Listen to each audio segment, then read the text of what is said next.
ঠিক করলাম যে আমি আসলে জীবন থাকতে আমি ঘরে ফিরবো না।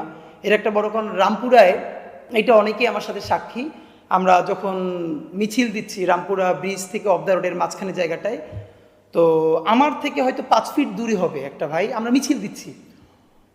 ছেলেটা আমার চেয়ে বয়সে একটু কম হতে পারে বা আমার সমান, প্রচুর ইয়াং একটা ছেলে, ইয়াং এনার্জেটিক, মুখে মাস্ক পরা। হঠাৎ করে দেখি সে লুটিয়ে পড়েছে, আমি বুঝতে পারি নাই। একটু পরে দেখি যে তার মাথা থেকে জাস্ট মগজটা তার পাশে পড়ে গেছে, গল গল করে রক্ত রাস্তার দিকে পড়ে যাচ্ছে, তার মুখে তখনও মাস্ক। তো মানুষ আছে না যে কিংকর্তব্য বিমূঢ় হয়ে যায়, তখন আমি সিদ্ধান্ত নিতে পারছিলাম না যে আমি ওনার কাছে যাব নাকি আমি বাসার দিকে যাব।